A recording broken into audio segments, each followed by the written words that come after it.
రాజన్న సిరిసిల్ల జిల్లా కేంద్రంలోని గాంధీ చౌక్ లో దివంగత మాజీ ముఖ్యమంత్రి డాక్టర్ వైఎస్ రాజశేఖర రెడ్డి జయంతి సందర్భంగా కాంగ్రెస్ పార్టీ నాయకులు ఘనంగా నివాళులు అర్పించారు. వైఎస్ఆర్ చిత్రపటానికి పూలమాలలు వేసి ఆయన సేవలను స్మరించుకున్నారు. ఈ సందర్భంగా జిల్లా కాంగ్రెస్ అధ్యక్షుడు సంగీతం శ్రీనివాస్ మాట్లాడుతూ ఆరోగ్యశ్రీ, రైతులకు ఉచిత విద్యుత్, పేదల సంక్షేమ పథకాలతో వైఎస్ఆర్ లక్షలాది కుటుంబాలకు మేలు చేశారని కొనియాడారు.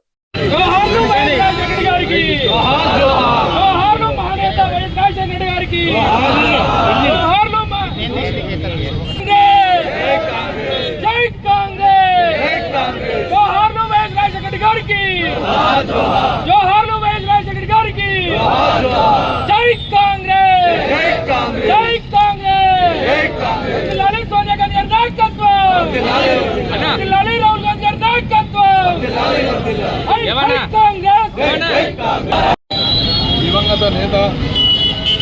డాక్టర్ వైఎస్ రాజశేఖర రెడ్డి గారి యొక్క జయంతి సందర్భంగా వారికి కాంగ్రెస్ పార్టీ పక్షాన వారిని ఒకసారి గుర్తు చేస్తే ఈ యొక్క ఉమ్మడి ఆంధ్రప్రదేశ్కు అలాగే భారతదేశానికి కాంగ్రెస్ పార్టీకి వారు చేసినటువంటి సేవలు వినలేని పులివెందులలో రాజకీయ ప్రస్థానం స్టార్ట్ చేసి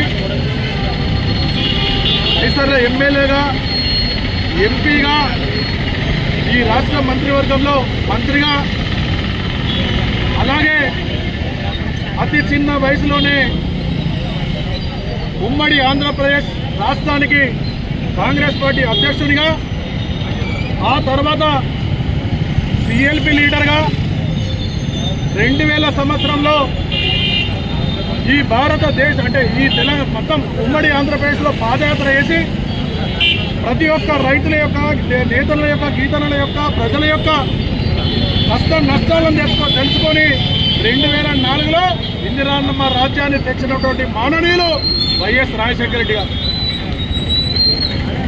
ఆ విధంగా బడుగు బలహీన వర్గాల కోసం, విద్యార్థుల కోసం, పేద వారి కోసం, మహిళల కోసం ఎన్నో కార్యక్రమాలు, బృహత్తరమైనటువంటి ప్రణాళికలు తీసుకొచ్చినటువంటి మాననీయులు వైఎస్ రాజశేఖర రెడ్డి గారు. ఇవాళ మనం చూస్తున్నటువంటి పిల్లలు, పేద పిల్లలు కూడా చదువుతున్నారంటే ఇలా వారి యొక్క సెలవు వల్లనే ఫీజు రీయింబర్స్మెంట్ తీసుకొచ్చి పేదవారికి కూడా ఇంజనీరింగ్, డాక్టర్ సీట్లు కల్పించి ఎన్నో కుటుంబాలను ఆదుకున్నటువంటి మాననీయులు రాజశేఖర రెడ్డి గారు. ఆ విధంగా ఇలా ఆరోగ్యశ్రీ తీసుకొచ్చి, అలాగే ఇందిరమ్మ ఇల్లు తీసుకొచ్చి ఇలా ప్రతి మహిళలకందరూ కూడా పావలా వడ్డించి వారికి 5 లక్షల రుణాలు ఇచ్చుకుంటూ ఆరోగ్యశ్రీ ద్వారా ఇలా 5 లక్షల రూపాయలు ఎక్కడ పోయినా కూడా ఏ ఆపరేషన్ కూడా ఉచితంగా చేసేటువంటి విధంగా ఇలా 108